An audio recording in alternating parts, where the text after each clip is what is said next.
Hello friends, welcome back to my channel. আশা করি সবাই ভালো আছেন, সুস্থ আছেন। আজকে পটল দিয়ে একটা সুন্দর রেসিপি শেয়ার করছি আপনাদের সাথে। যার জন্য লাগবে পটলটাকে ভালো করে ধুয়ে নিয়েছি। তারপরে এরকম দেখুন খোসা ছাড়িয়ে দুদিকটা এরকম কাট করে নিচ্ছি। এইভাবে সব কটা পটলকে আমি এরকমভাবে ছুলে নিয়ে মানে পিল করে তারপরে বোথ সাইডটা কাট করে নেবো। এইভাবে করলে কিন্তু রান্নাটা করার সময় পটলের মধ্যে সব মশলাগুলো ঢুকে যায়। তো এবার পটলগুলোকে আমি জল থেকে উঠিয়ে হলুদ দিয়ে ভালো করে মাখিয়ে নিয়েছি। এবার কড়াইতে সর্ষের তেল গরম করছি, সর্ষের তেল দিয়ে করছি, চাইলে আপনারা সাদা তেলেও করতে পারেন। পটলগুলোকে কিন্তু খুব ভালো করে আমি ভেজে নেব। অল্প দিয়ে দিচ্ছি লবণ এখানে, যাতে পটলটা ভালো করে ভাজার সময় লবণটা ঢুকে যায়।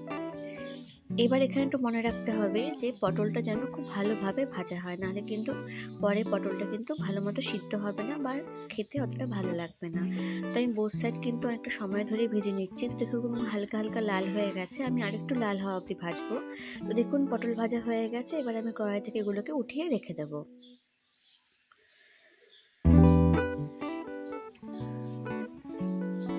এবার ওই কড়াইয়ের মধ্যে একটু সর্ষের তেল দিয়ে আমি দিচ্ছি গোটা জিরে ফোড়ন। ফোড়ন দেওয়ার পরে আমি দিচ্ছি এখানে 1 বড় চামচের জিরে গুঁড়ো এবং 1 বড় চামচের হচ্ছে ধনে গুঁড়ো। দুটো দেওয়ার পরে ভালো করে মিক্স করে নেব, যাতে মশলাটা পুড়ে না যায়। সেই জন্য সামান্য অল্প জল দিয়ে দেবো এর মধ্যে। জল দিয়ে 2-3 মিনিট ভালো করে মশলাটা ভাজার পরে আমি এখানে অ্যাড করে দেবো ভেজে রাখা পটলগুলো। আমি কিন্তু এখানে আর কোনো মশলা ব্যবহার করব না। পটলগুলো দিয়ে দিচ্ছি। পটলগুলো তো এমনিই ভাজা হয়ে গেছে, তো মশলার সাথে ভালো করে পটলগুলোকে আর একটু মিশিয়ে নেব। এবার আমি এর মধ্যে অ্যাড করে দিচ্ছি সরযুক্ত হচ্ছে দুধ। আমি প্রথমে হাফ কাপ দুধ দিচ্ছি, বড় কাপের 1 কাপ দুধ নিয়েছিলাম।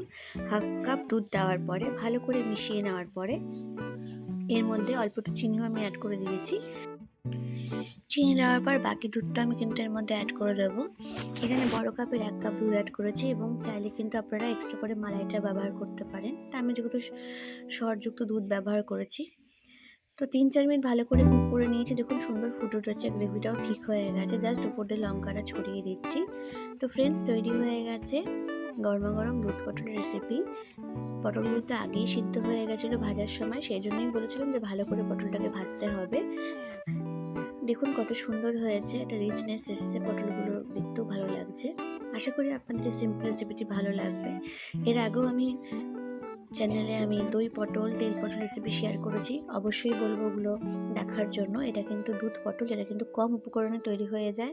ভালো লাগলে প্লিজ কমেন্ট করে জানাবেন। Please support my channel, subscribe my channel. সবাইকে ভিডিও দেখার জন্য অনেক থ্যাংক ইউ।